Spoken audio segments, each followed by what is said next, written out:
I am Muhammad Azhar Uddin Sheikh from تعلیم روزگار صحت اردو میگزین اورنگ آباد۔ ہمارے بہت سارے سبسکرائبرس یہ کہہ رہے تھے کہ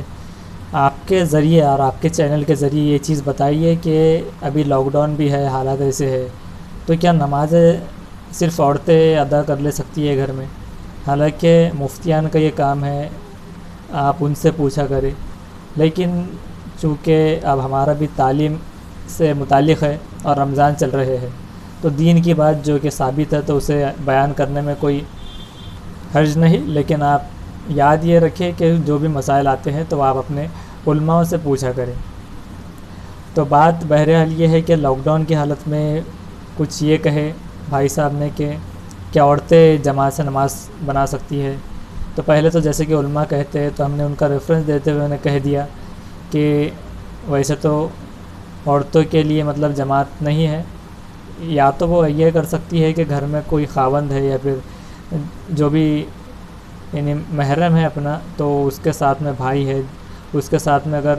وہاں نماز ہو رہی ہے تو پیچھے عورتوں کی الگ صف بن جائے۔ اس سے پہلے ہم نے مفتی طارق مسعود صاحب کے حوالے سے یہ بات رکھی تھی، لیکن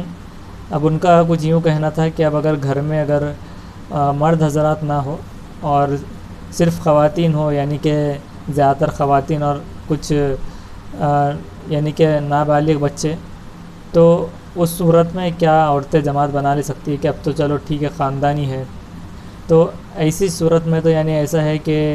ایک تو یوں ہوتا ہے کہ عورتوں کے یا تو اس کے سسرال کی جانب سے ہوتے ہیں رشتہ دار یا پھر اس کے مائکے کی طرف سے، اس طرح سے،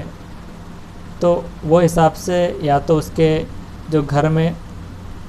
اگر وہ کرنا ہی چاہے یا پھر انتظام، تو پھر علماء کے باہمی مشورے سے مل کر آپ یہ اجازت لے سکتے ہیں کہ کوئی اگر حافظ ہے یا پھر وہ پڑھانا چاہ رہے گھر کے ہی کوئی افراد میں سے، کیونکہ ابھی حالات تو ایسے ہیں کہ مسجد میں بھی جو سب واقف ہے کہ جینٹس خود نہیں جا رہے،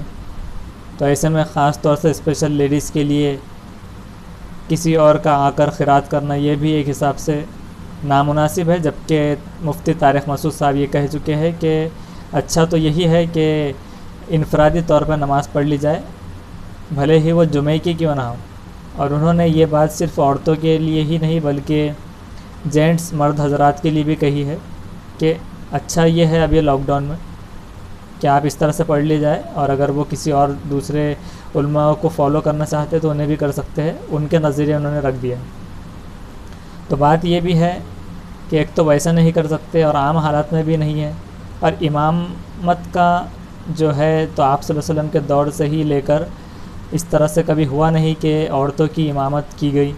تو اب چونکہ لاک ڈاؤن میں جب مرد حضرات ہی امامت نہیں کر رہے تو عورتوں کا تو وہاں پر سوال ہی پیدا نہیں ہونا چاہیے، جبکہ عورت کے لیے نماز کی سب سے بہترین افضل جگہ اس کی گھر کی کوٹھڑی بتائی گئی ہے، یعنی گھر کا ایک کونا، تو وہاں پر اگر وہ نماز پڑھتی ہے تو وہ درجہ افضل ہے، پھر وہ انفرادی پڑھ لے، اور جماعت سے ہی بنانا ہے تو محرم اگر گھر میں کوئی ہے خاوند وغیرہ، اس کے ساتھ میں کچھ عورتیں ہیں جو نامحرم ہے، اس سے پردہ ہوتے ہوئے پیچھے اگر خواتین الگ سے صف بنا لے وہ الگ شکل ہے، لیکن یہ لاک ڈاؤن کی صورت میں یہ بھی جائز نہیں، کیونکہ فزیکل ڈسٹینسنگ کی جو بات کی جا رہی ہے اس میں جمع ہونا مناسب نہیں۔ دوسری بات یہ ہے کہ امامت کا اگر ملتا ہی اس طرح سے، کچھ علماء یہ بھی رائے رکھتے ہیں کہ اب وقت اور حالت کے حساب سے آگے چل کے ایسا ہو سکتا ہے کہ اگر جہاں پر اچھائی کا اندیشہ ہو کہ کچھ لوگوں کو کچھ جو دین سے دور خواتین ہیں تو ان تک دین کی باتیں پہنچ جائے، اس حساب سے آپ اگر جمع ہوں، لیکن اگر یہ چیز ہوتی تو اللہ تعالیٰ پہلے ہی انبیاء میں ایک بھی یعنی انبیاء جو گزرے تو اللہ تعالیٰ نے خود کسی عورت کو نبی یا رسول بنا کر نہیں بھیجا، سارے جینٹس رہے، مرد حضرات رہے۔ اس کا مطلب یہ نہیں ہے کہ مرد حضرات کا درجہ اس میں بڑا ہوا ہے بہت زیادہ، ایسا ہے کہ عورتیں جتنی تحفظ میں گھر میں جتنی ہے اتنی وہ سیف ہے، محفوظ ہے۔ وہ حساب سے اپنے طور پہ وہ ویسے دینی محفل وغیرہ اگر رکھے تو وہ تو ایک الگ بات ہے، لیکن نماز کے حساب سے دین کے پھیلانے کے حساب سے جب اللہ تعالیٰ نے نہیں بنایا، یہاں تک کہ سب سے بڑی مثال تو یہ ہے کہ جب وہی ہوئی یعنی کہ عیسیٰ ابن مریم کے والدہ مریم علیہ السلام کو، تو ان کو تک اللہ تعالیٰ نے ان کے ذریعے نبی چنا، بنا جو ہے تو باپ کے انہیں ایک اپنے پاس سے ایک پاک روح کو بھیج کر ایک فرشتے کے ذریعے ان کو وحی بھیج کر اس طرح سے کہا کہ ان کے ذریعے وہ ایک نبی بھیجنے والا ہے دنیا میں۔ ہو سکتا تھا کہ اللہ تعالیٰ ڈائریکٹ ان کو امام یا پھر جو ہے تو رسول بنا کر بھیجتا، لیکن اللہ تعالیٰ نے خود یہ جب پسند نہیں کیا تو پھر ایسے چیزوں میں ہم محتاط رہے تو اچھا ہے کہ جب سارے علماء کا اس پر اکتفا ہو جائیں گا فیوچر میں، اگر ایسی کنڈیشنز آتی ہے تب کی الگ بات ہے، لیکن آپ اسے ہیلا بہانہ بنا کر یہ چیز کرنے کی کوشش نہ کریں۔ ہاں اگر مرد حضرات اگر جماعت سے پڑھاتے ہو لاک ڈاؤن کے علاوہ دیگر صورتوں میں، یا پھر 3 مقتدی جس میں ہونا شامل ہوتا ہے اگر نماز عیدین ہے تو، اسی طرح سے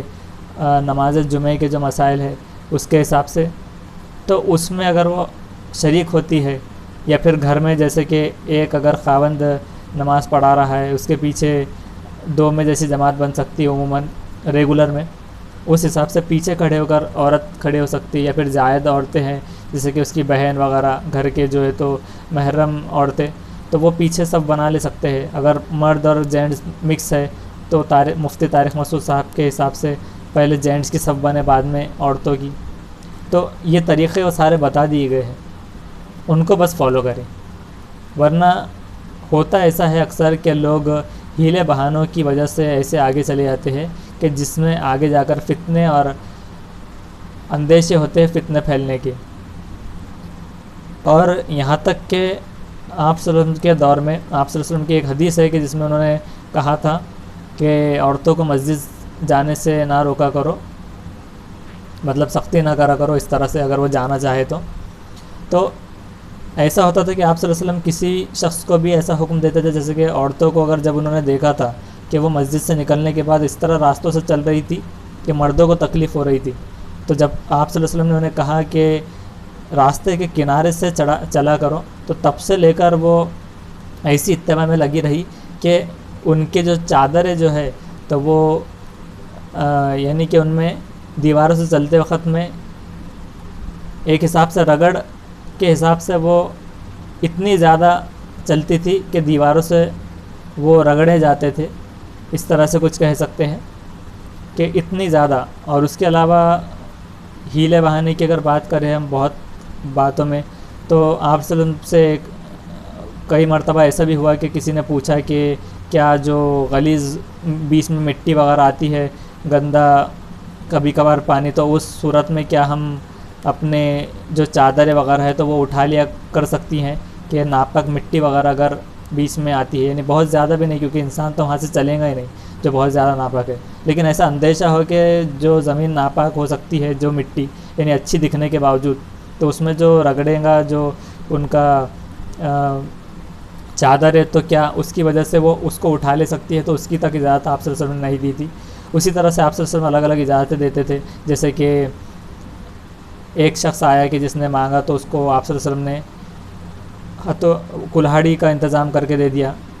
اور ایک مرتبہ کی حدیث ہے کہ کوئی اگر گھوڑے پر بھی سوال کرے آ کر کہ اللہ کے واسطے دے دو اللہ کے نام پر، تو ہو سکتا ہے مسافر اس کی مدد کرو، اس طرح واقعات ملتے ہیں۔ تو آپ صلی اللہ علیہ وسلم وہاں پر دیکھتے تھے کنڈیشنز، یہ چیز بھی ہے۔ ایک بچے کو پکڑ کے لائے کہ کھجوریں توڑ کر کھاتا ہے ہمارے درخت کی چرا کر، تو آپ صلی اللہ علیہ وسلم نے اس کو ایک ایسی سولیوشن بھی بتا دیا کہ جس سے